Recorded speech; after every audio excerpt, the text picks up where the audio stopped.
I've seen Diddy have to hire extra security, almost the military, to stop people from wanting to scale the wall to get in his house, because on the other side of that wall is Beyonce, Jay-Z, and every big star you want to. Hold on, for there is a crazy turn in store for this story. Jason Lee. Jason Lee isn't just your average gossip pound. He has connections in all the right places and knows how to dig deep to uncover the truth. So when he heard about some seriously shady business going down with Diddy, he knew he had to look into it. It all with a tip from an insider, someone close to Diddy's inner circle, who dropped hints that the music mogul was involved in some dark dealings, that kind of stuff that would make your skin crawl. The man known for spilling all the tea in Tinseltown, never one to back down from a challenge.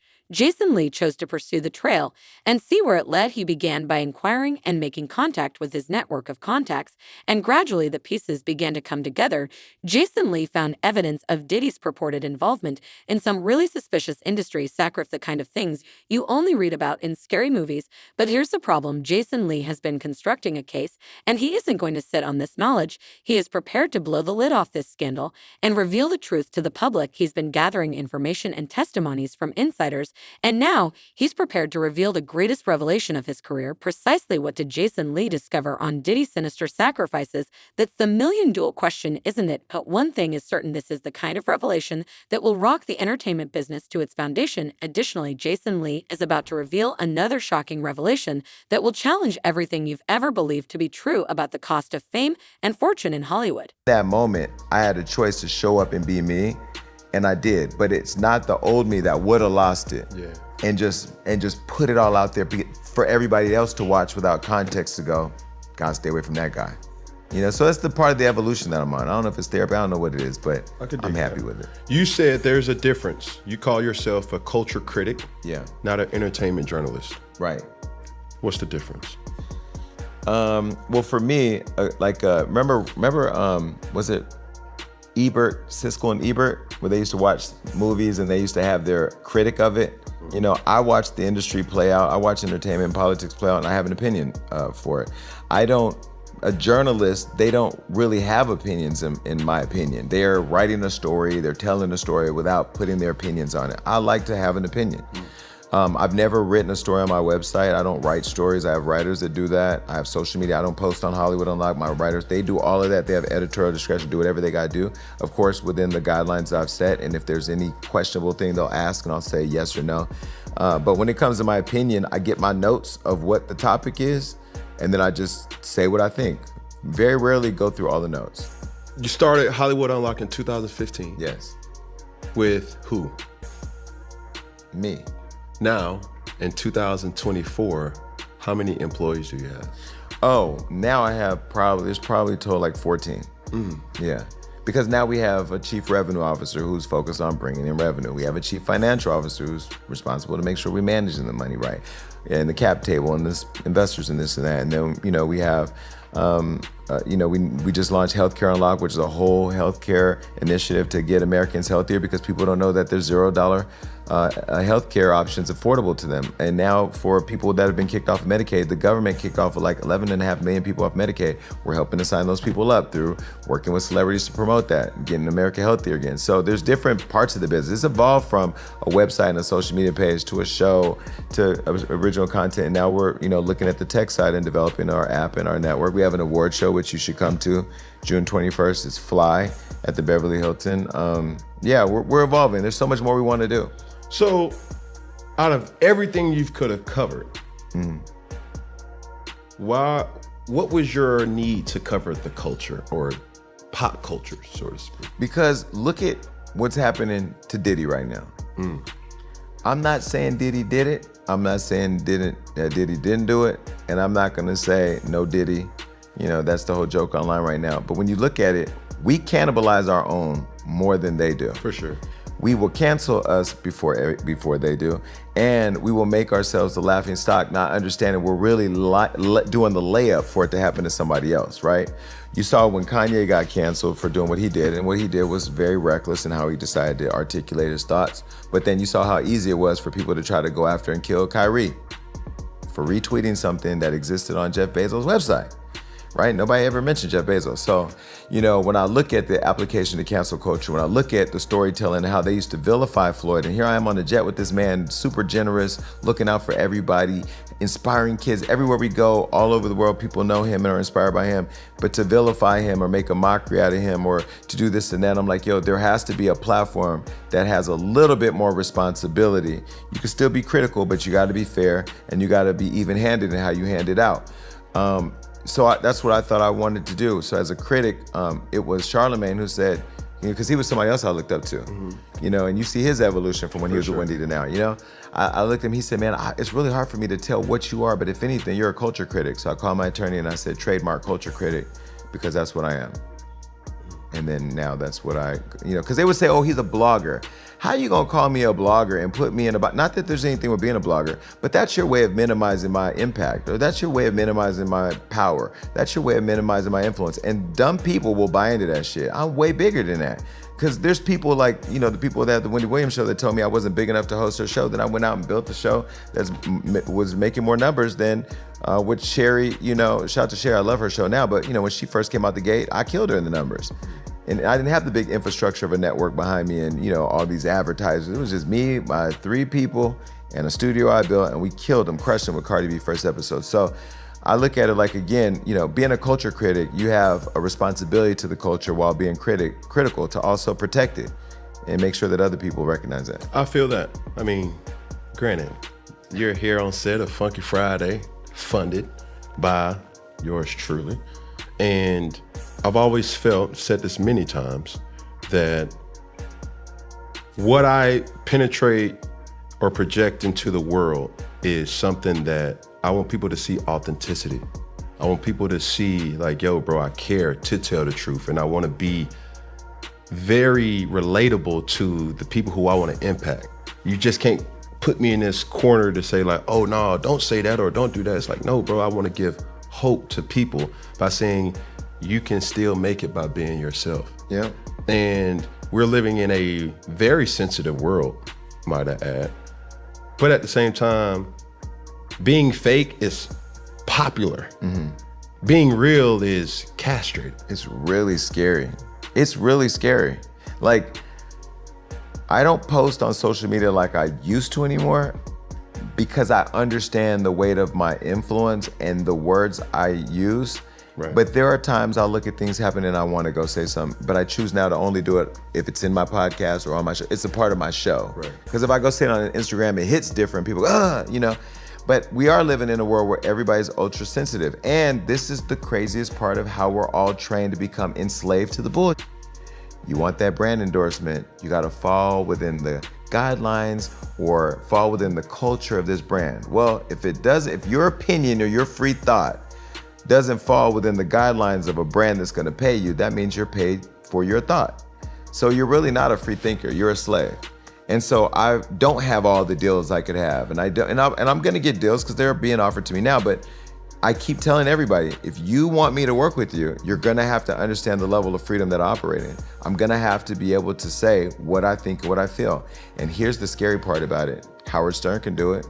Joe Rogan can do it.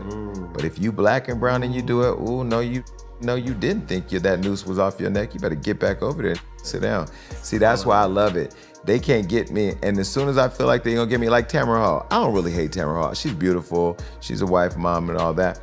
But like, why all the black people keep saying you don't like black people at your show? There's this doctor, if you go and look, Dr. Ian, I think his name is. He went and said how the producers over there was treating him as a black man. He went into this whole thing. You got to go watch it anyway. There's a problem over there because you're too busy chasing TikTok, like most of these rappers, because you fall on that TikTok. Well, what happens when TikTok gets banned? Oh, you motherfuckers ain't gonna know who you are. I am. I'm viral on TikTok every day and never even know how I got there. It just finds its way to TikTok. I don't give a fuck about TikTok. But everybody right now is enslaved to being fake, because to be real, to be that one thing that ain't like nothing else, well, you ain't in line. But Joe Rogan and them can do it and get $200 million to do it. A big bag. Crazy. But I have to ask, and you being in the position that you've created for yourself, admirable, might I add. Everything that's happened with Diddy right now. Yeah. Like, how does that affect you? Real relationship, I'm pretty sure you've built a relationship with him respectfully over the years of knowing who he is, what he represents. Yeah. Your show was on Revolt. Yeah. I don't have a friendship with Diddy. He's not my friend. We don't hang out. We've texted a few times. I was on his network. I've been to many of his house parties. Let's start with different silos of Diddy, right? Okay, on one hand, cultural icon. He's done a lot for music, fashion, culture. He had his school, network ownership, one of the few black owners of a network. Musically, he's inspired the world for years. As a human being, he's had lots of conflict. You had Tupac's death, Biggie's death, all the drama. We had the shooting with J-Lo, Shine went to prison. Maybe he shouldn't have went to prison. There's always been these stories about Diddy being evil. I've heard he was the devil. I heard he was evil. He even once threatened me, but I don't know if it was the De Leon or Ciroc or if the just felt itself, but I was taking a picture in his house and he walked over and he said, "Don't you ever fucking try me. I'm letting you know right now I'm a different type." I said, "Do you want to get in the picture or not? Because I'm drunk, you drunk, and I ain't about to do this with you." Yeah, he got in the picture, took the picture, he said, "I f with you, man. If you don't get your crazy Dr. Jekyll, Mr. Hyde ass out of here." But you know, that was the little experience I had with him. But every text was always love, it was always cool, it was always nice to me.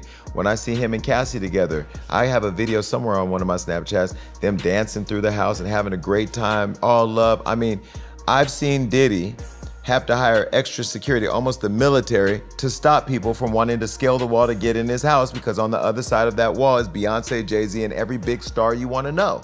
T.D. Jakes was there too, but I don't know if he was busting open. I'm just saying. Because they said that too about the good bishop. This is what I hate about the internet. If you say it is true, if you think it is true, if somebody retweets it is true, everything ain't true. I don't know. What? I'm just saying, the fact that they said the bishop was busting open, I honestly had to take a break that week because I said what we not gonna do is take a man who's touched the world, pause, or whatever, and in a way that all of us have felt it in our spirits when we've needed to be filled up with the word of the Lord and castrate him that way. Yeah. But anyway, back to Diddy. We saw his kids the other day in handcuffs. Did we see Ivanka Trump and Trump Jr. in handcuffs? But they daddy got niggas thinking they Spider-Man climbing up the wall to kill the vice president and take over Congress and stop an election. But we ain't seen a mugshot or nothing because we're teaching people watching. Black and brown gonna be treated one way, white gonna be treated another way. Black and brown gonna be cannibalized and evil and vilified. White folks, it's a misunderstanding. We won't call a mass shooting in this country terrorism because white people killing everybody. We gonna call it a debate over guns. No, it's terrorism when you go into school and kill 6-year-olds. This, you know, Kamala Harris, biggest issue I have with her is that she just has not been able to put her feet solid on the ground with the culture and understand she said that America's not racist and now is running around to every black church that will welcome her in there because she got some white person advising her telling her that's the way to get the black vote. So I feel very passionately about these things. I think with Diddy, what we're watching is we live in an era where celebrities gotta be careful and gotta be fearful at all times because all I gotta do is put everything I wanna say about you in a lawsuit. Let TMZ or Hollywood Unlocked or anybody run the lawsuit because you can't sue a lawsuit. It's a public document. Mm-hmm. So it got out to the public. So they did their dirty work. And then, regardless if you're guilty or not, you're gonna lose everything. For sure. And then by the time you get to court, you lost it all and okay, yeah, you didn't do it. It's crazy. So I'm not saying that Diddy didn't do it or he did do it. I think if he goes through his process like R. Kelly did, but we saw the R. Kelly tape, so we knew he did that. Y'all kept dancing in the name of love and asking if you could fly. You saw what that did to that little kid. Yeah. But anyway, with Diddy, we didn't see all this stuff. I saw him and Cassie embracing each other, dancing and, you know, whatever. And then she said what she said. We don't know if it happened or didn't happen. We know she got a bag. We don't know how much. And then that opened the floodgates to dogpile on Diddy. And Diddy's lost it all. He's lost a school that was helping black kids. He's lost his clothing line that none of us were buying at Sean John over at Macy's. He lost Revolt. He lost his Grammy nomination. He lost the deal with Ciroc. And he was getting $50 million a year. Don't get that deal's gone. He's lost it all. And then like, we're happy about that. Okay, everything you've probably heard of industry sacrifices, those dubious transactions that take place behind closed doors, the kind of things that would make your blood run cold. Well, get ready for some shocking revelations as Jason Lee takes you behind closed doors to discuss Diddy's purported sacrifices. According to Jason Lee's bombshell, there are scandalous rumors circulating that Diddy has been engaging in a risky game where he has been making sacrifices left and right to keep his empire afloat. We're not just talking about working long hours or making out with the right people here. We're talking about sacrifices that cross lines and blur boundaries and leave a stain on your soul. Disclosures. Allegedly, Diddy has been acting rudely and retaliating with impunity. He has also reportedly severed relationships with devoted pals, burned bridges with long-standing partners, and even abandoned his family in the sake of power and money. Diddy is said to have been spinning the twisted web of fame for years. But wait on, it gets even worse. There are rumors that Diddy has sacrificed more than relationship. He is allegedly willing to give up integrity, morality, and even lives. According to Jason Lee's sources, Diddy has participated in some very sinister rituals, anything that would itch your skin, blood covenants, dark magic, demonic bundles. It sounds like something out of a horror film, but Jason Lee swears that if these accusations are true, it will have a huge impact on Diddy's career and personal life. How can someone who allegedly sold their soul for success ever find peace or redemption? How can they look themselves in the mirror knowing the price they paid for their fame and fortune? But here's the thing, Diddy is not the only person in the industry who is rumored to be making these kinds of sacrifices. It's like a disease that spreads through Hollywood and infects everyone it touches. And the more power you have, the more you're expected to give up in return. What does this mean for Diddy? Will these revelations be the final nail in his coffin, exposing him as a monster is willing to do anything? There's no denying that everyone is watching, and there will be massive fallout from Jason Lee's revelation. Here is what Cat Williams has to say about the situation. The question on everyone's mind right now is just how far will this rabbit hole go? What other dark secrets are waiting to be uncovered in the shadows of T-Tune, and who will be the next to fall as the truth comes to light? When Lean eventually revealed Diddy's sinister sacrifices, he didn't hold back in a string of surprising entries. This Hollywood insider, who renowned for always spilling the hottest tea, unveiled the startling reality on his well-read gossip site. When Jason Lee published his expose, the internet went into a frenzy, with fans and haters alike eagerly devouring every juicy detail. Social media lit up with reactions ranging from shock and disgust to morbid fascination. Jason Lee didn't just throw out vague accusations. Either he came with receipts, posting screenshots of incriminating texts and emails along with recorded conversations from anonymous sources deep within Diddy's camp. The evidence was damning, painting a disturbing picture of a man who stopped at nothing to maintain his power and success. With every fresh disclosure, Diddy's reputation took a hit and his name started trending negatively. However, the entertainment business was also rocked by insider information surrounding Jason Lee's bombshell, as well as the general public whispering about the fallout to come. See that Diddy isn't just some random celebrity, rather he's a major player in a variety of industries, including music, fashion, and media. Diddy has built an empire on his name and reputation, so it was a big freaking deal for Jason Lee to come out with such bold accusations about Diddy's wrongdoings. Of course, some people tried to downplay the situation, dismissing Jason Lee as just another rumor, a cynical individual seeking influence, but the proof was too strong to ignore, and even Diddy's most ardent supporters had to concede that things weren't looking good for the smartphone. In the days and weeks that followed Jason Lee's expose, sparking a wider discussion about the murky side of celebrity culture, the curtain had been pulled back, exposing the grim reality behind Jason Lee glitz and glamour in Hollywood, and both fans and critics began to view their favorite performers through fresh eyes, wondering what kind of sacrifices they might have made for fame and fortune. The risk of taking on a major celebrity like Diddy paid off handsomely. His blog traffic skyrocketed, and he soon established himself as the go-to person for everyone looking for dumping. Diddy may have believed he was invincible. Jason Lee proved that no one is above the truth, and in a world where image is everything, a lesson that some celebrities are learning the hard way. He also demonstrated to the world that even the most untouchable stars could be brought down to earth with the right kind of dirt. Now, let's turn our attention to Gene Deal, Diddy's former bodyguard. Kim Porter, we all know about the time that she cut Diddy with a corkscrew. Do you recall any other time that her and Diddy got into it? Well, I could hear it in the suite, in the hotel suite. And then sometimes when Kim lived on 70th something street and I would go upstairs with Diddy, you could hear the shit in the hallway. And I would just shake my head when he come out or whatever, and Kim would be in the house. And it's always about where she was at or who she was dealing with. You know what I mean? So I'm not gonna see you physically put your hands on nobody. I don't give a shit who you are or what. I'm not gonna see you physically put your hands on her. You understand?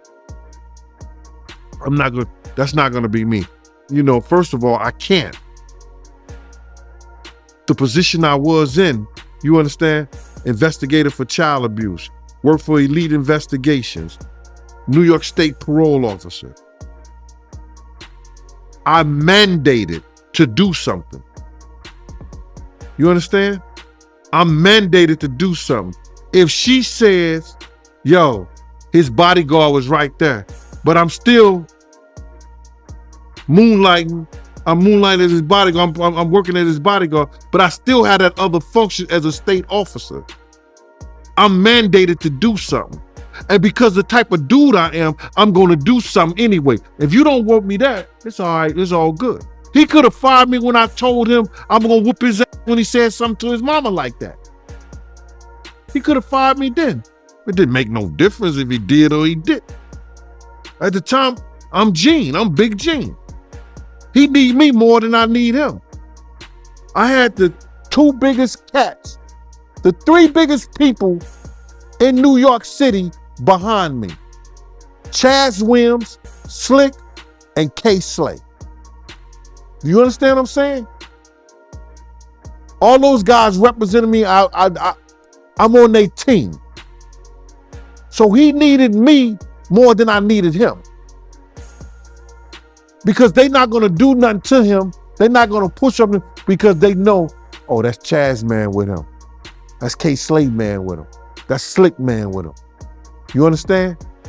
So now, I don't care nothing about what he say. If he wrong, he do something wrong around me, I'ma straighten his ass out. Especially if he do something wrong to a woman. I'm not doing that. That got on his knees one time. We was in the club, and I think Kamara ran out when he said some profanity to her. I think we was in Envy's. No, we was in Envy's? No, we wasn't in Envy's. Was it Envy's or Eugene? We was at one club, and he had said some fly shit. I said, yo, that's Russell Simmons' wife. But if her security ain't gonna do a motherfucking thing, he just cursed her. But that's a whole nother story at a whole nother time, bro. Crazy, man. So you could hear Diddy putting hands on Kim Porter. Well, see, he always do, like I told you, he be doing that. He'll start off, he'll have something on his mind, and he'll like that play fight with them. You understand? And he'll be hurting them when they to the point where they'll be like, yo, stop. You know what I'm saying? But you know, they got the room is locked. You don't hear none of that. And then, you know,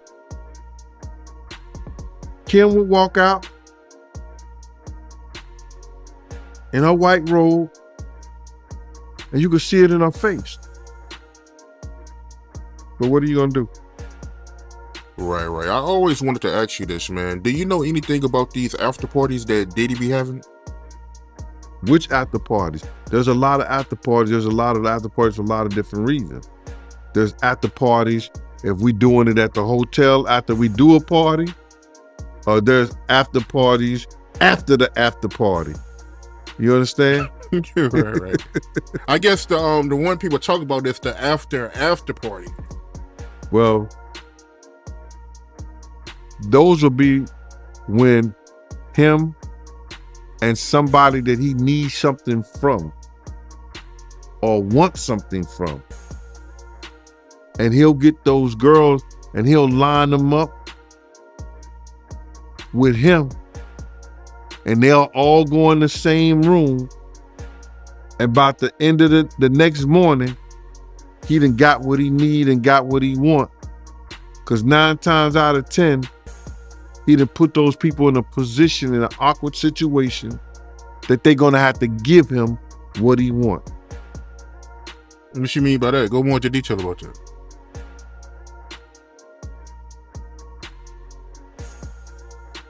I don't want to go back to this, man, because it's difficult to go back to. But when he took D-Rock out.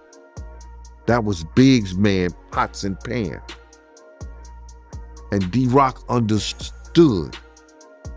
I made it clear to him, don't be nowhere where me and Puff is at while we in Cali.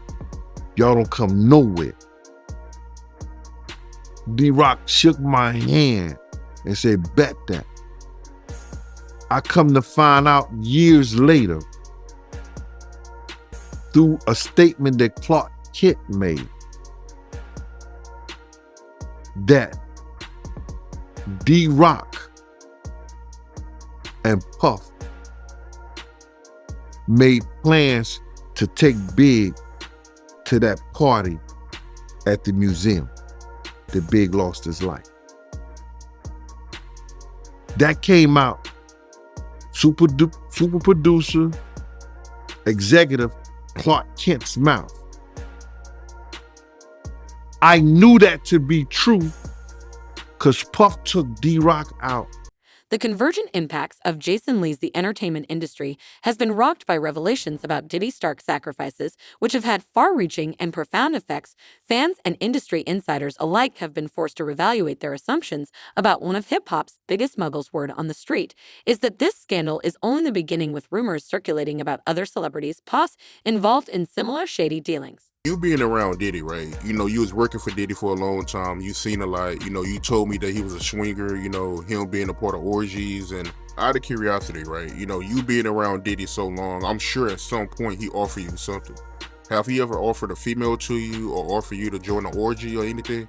Bro, we was on a tour bus one time. He had 2 snow bunnies. We picked them up in Dallas. One of the NBA basketball players introduced him to it. He asked me to go get something. I went and got it. He said, yo, Gene, they want to F you, while he was laying in the bed with both of them. And I said, nah, I'm good, bro. I'm all right. And walked out. That's the only time. And then we ended up taking those snow bunnies to Atlanta, right, with us. They went all the way from Texas to Atlanta. And when we got out the bus, it was funny as I was dying. As soon as we got the bus, the snow bunnies was coming off with Puff. And these girls stopped and they said, I know that ain't Sean Puffy Combs with 2 white girls. Some girls was yelling that out. Yo, those girls were on the next thing flying back to Dallas. After all them other guys had used them on the bus. They might put in a suit against them. Even though they was strippers from the club. Damn. Because they would go in the bathrooms, like they'll come in, because he had the big suite back there in the tour bus. They'll come out in the bathroom and God bless the dead, whoop, and I ain't gonna call the other person's name. They would take them in the bathroom, misuse them, then send them back there to Puff. That was crazy. It ain't funny, but that's what was happening. So I gotta ask you, right? Because you was working for Diddy around this time when him and Jennifer Lopez broke up. And we all know that she broke up with him and she started dating one of her dancers. And it's the same situation with Diddy and Cassie, where she broke up with him and she started dating the trainer. So how was that like back then when you was working for Diddy and he broke up with, you know, Jennifer Lopez? And how did he react to that? Well, first and foremost is that he was trying to get Jennifer back. And she was using her personal assistant to let him know wherever Jennifer was at. That's why when Jennifer said that she'll pop up, one time she popped up and she was somebody, there was I think 100 dozen roses. Who buys a chick 100 dozen roses? Or something like that. You know, and it was because her personal assistant at the time had some kind of her personal assistant had some kind of what you call it, owed Diddy something. I don't know what she owed him, but she would let Diddy know wherever Jennifer was at so he could do something. He was trying to get Luther Vandross over there to sing to her. You know what I'm saying? He was gonna sing. He was trying to get Luther Vandross over there to sing to Jennifer. You know, so but Jennifer wasn't going for that because she had went through enough of his bull crap. Even when we come to the studio and there's like mad girls up in there and they being disrespectful or whatever like that, he was trying to convince her that, you know, because he was in the industry, he had to have mad girls up in the studio and everything like that. And then it was times that she tried to confide and talk to me, but I would tell her, I'm not at liberty to say anything, Ms. Lopez, because I was working for him then. And she said today that he never cheated. She never caught him cheating on her. And you ain't got to catch somebody if you itching or you scratching or something like that. You know, I don't really know. But the type of girls that he was dealing with sometimes, I don't think it was all the best of the best, because he had these white British girls, and him and his boy used to always say, "How your skinny white girl doing?" They used to ask each other. That's how they used to say, ask each other, "How your skinny white girl doing?" And I wouldn't mess with them with a 10-foot pole. Was he abusing her or no? Nah, she's too high profile for him to do some shit like that. She was Jenny from the Bronx. She ain't going for that shit no way. She was not going for that shit no way. I got a thing that I'm holding to, like a situation that happened at the studio. She wasn't going for that shit. Nah, not at all. He couldn't play fight with her. The ramifications are astounding. Nobody in Hollywood is safe if someone as strong and well-known as Day can be brought down these types of accusations. But the follow-up for specific celebrities isn't the only issue. What does this mean for the future of celebrity culture? Jason Lee's expose has sparked a wider discussion about the cost of fame and the lengths people will go to in order to succeed in the cover entertainment industry. It serves as a stark reminder that oftentimes beneath the glitz and glamour lies a dark underbelly of greed, manipulation, and exploitation. Time will tell, but one thing is certain: as Dee's empire falls apart and more secrets surface, the world is watching, and the stakes have never been greater. It's obvious that Hollywood is changing in ways we could never have predicted. Watch 50 Cent explain how Jay-Z and Diddy plan to kill 3R to learn the whole truth behind Diddy, fall from grace, and the dark side of fame. You won't believe how deep this rabbit hole goes. It all relates back to the sacrifices and shady deals that Jason Lee exposed when 50 Cent drops bombs on Kim Porter. Next, regarding Diddy's alleged role in his ex's death, you won't want to miss it.